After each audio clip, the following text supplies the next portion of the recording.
So while the left is pushing an unrealistic Green New Deal and the right is denying the science of climate change, there's an organization that is doing exactly neither of those things, and it's called the American Conservation Coalition.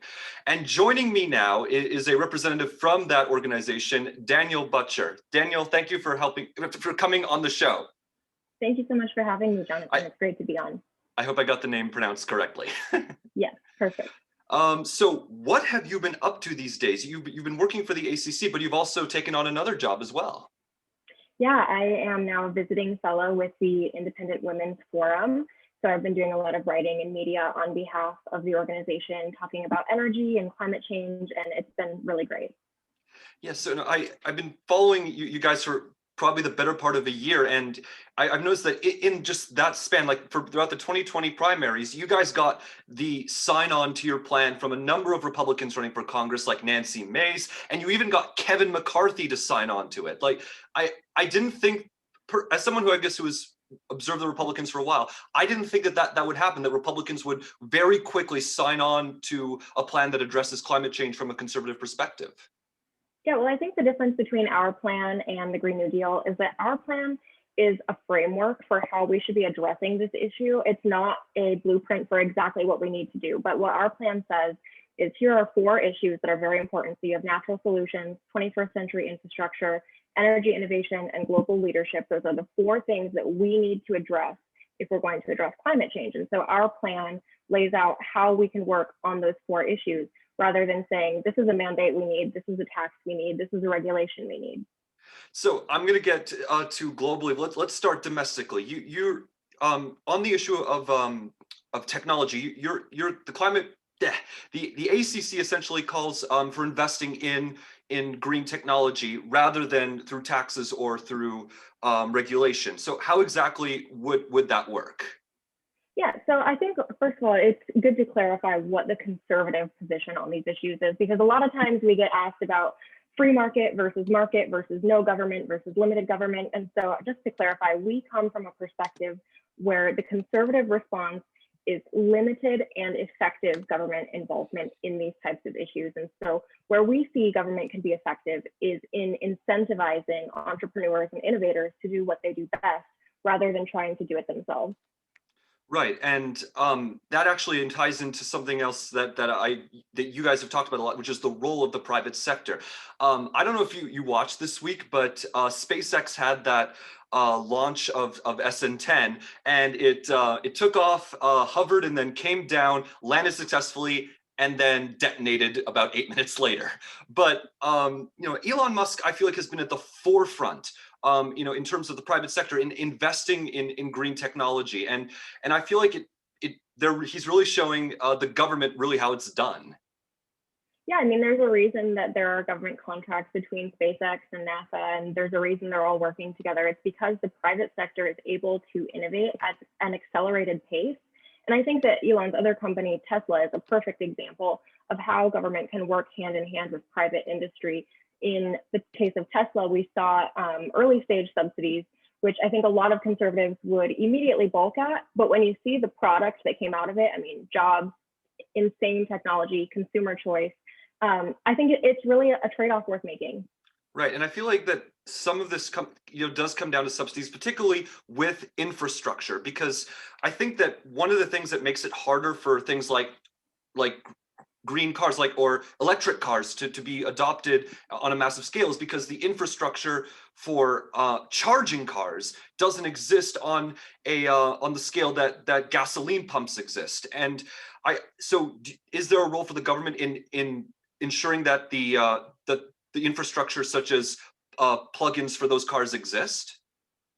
So I can speak to the infrastructure problem firsthand. My organization actually did a 50-day road trip across the entire country in a Tesla earlier this summer. And that was definitely a significant challenge we faced, was trying to find places where we could charge and not having to go out of our way on the road trip to do so.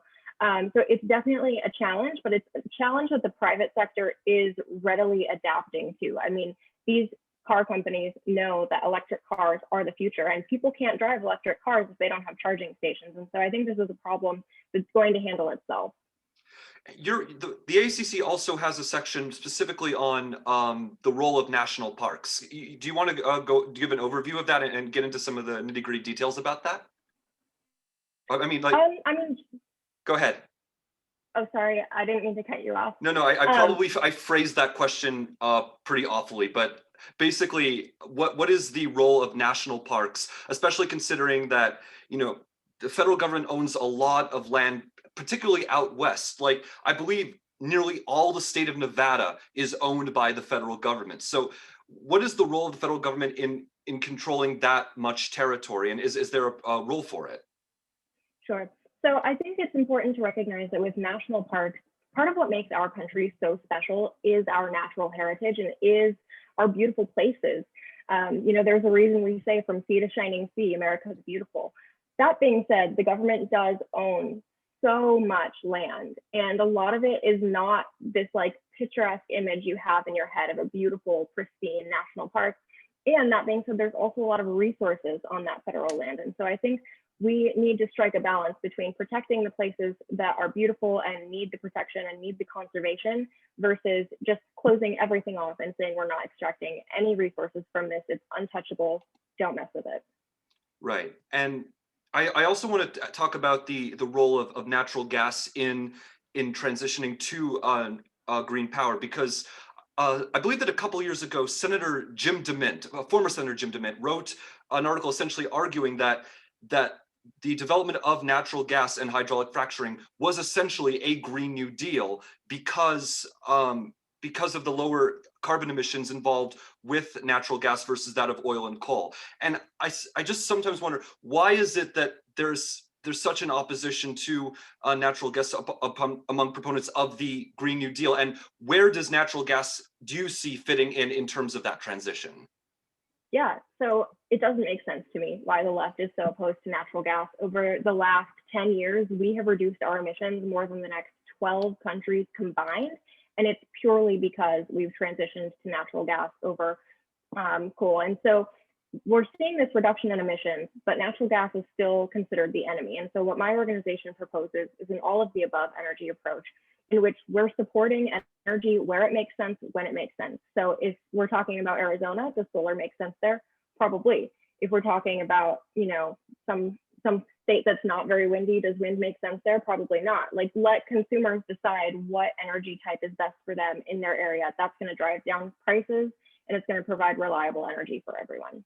Right, but I guess I just want to follow up on that. Is it, do we trust the consumer to pick the energy that works for them, even if they decide that is coal or oil? Or do we believe that, you know, there is a role in terms of pushing the consumer towards natural gas in the short term, nuclear in the medium term, and then wind, solar, and batteries in the long term? I don't think you need to push consumers. I think consumers are already there, and consumers are actually pushing governments. There's a reason that you hear the left always talk about how companies are greenwashing things. And it's because their consumers want them to be more sustainable and want them to be more eco-friendly. So let's go, I guess, before I go to international, go from domestic to international, I do want to ask a bit of a fun question. When Ted Cruz went to Cancun during the big winter storm in Texas, you defended him. Yes. So I did see a poll that that when that happened, his approval rating ticked up. I'm guessing that's because people just were saying, yeah, if he's not going to be here, that's totally fine. He's not that much help. I guess that's a bit cynical, but do you stand by, I guess, your defense of that? You know, it's an unpopular opinion, but I do stand by it. Let the man take his vacation. He's a federal government official. What's he going to do for state grid issues? The most he could do is make phone calls, which he could do from Cancun. And for the record, I don't think most people want a phone call from Ted Cruz. Like, if Ted Cruz called you, would you answer and talk to him? Exactly. I just had to bring that up, but I'm glad that we were able to clarify that. But I think that it's great to talk about, you know, the role of the United States globally in combating climate change, because I think that one of the big flaws in terms of previous accords, such as the Kyoto Protocol, and by the way, the Paris Climate Accord, is that it does not put enough of the onus to combating climate change on the big emitters like the People's Republic of China. And so, what is it that the United States can do to leverage to leverage our power in terms of convincing the big emitters to take more shoulder more of the burden? I mean, I think a lot of it just comes down to our leadership and what we're doing domestically, because I don't think it's a secret that other countries want to do what the United States is doing when it comes to technology or when it comes to energy. We are already leaders in this space. And so we need to continue to lead and develop new technology and continue to reduce emissions and show other countries why that's good for their economy, how that creates jobs and lifts people up. And I think that it's important to note with these international agreements, they may have good intentions, but the product is just never there. I mean, China is the world's largest polluter, and they are classified as a developing nation. So in these agreements, we give them all this leeway because they classify themselves as a developing nation. Meanwhile, they have the second largest economy in the world. And so I think that these agreements are well-intentioned, but they just, government can't carry things out like this. Right. I guess one of the things that I guess I'm a bit concerned about is that yes, China is investing heavily in coal power plants abroad, particularly, and also domestically.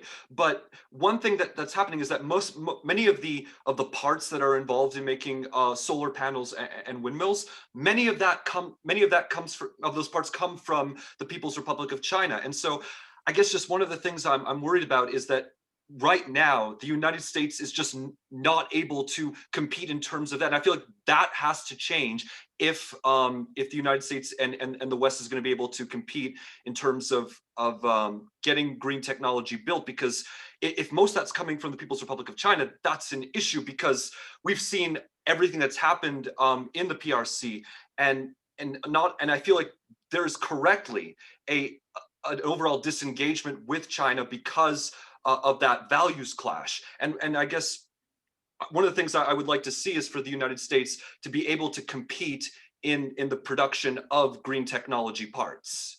Yeah, I completely agree. And I think that's why people are so excited about conversations that have to do with energy independence. I think that was a really big theme in the Trump administration and one of the things that he actually did end up getting right.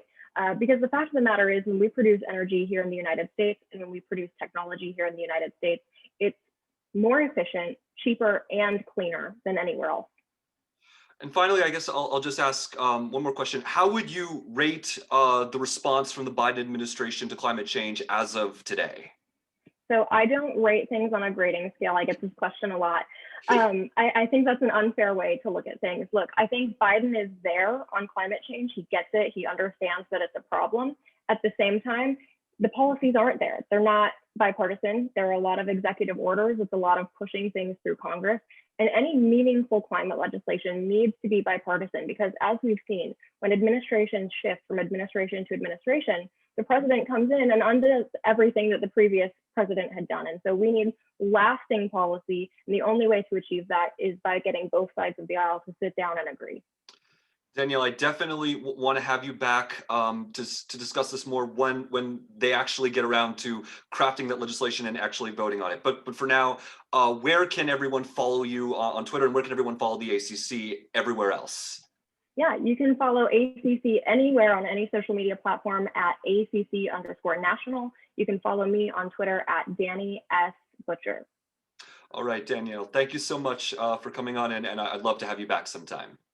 Thank you.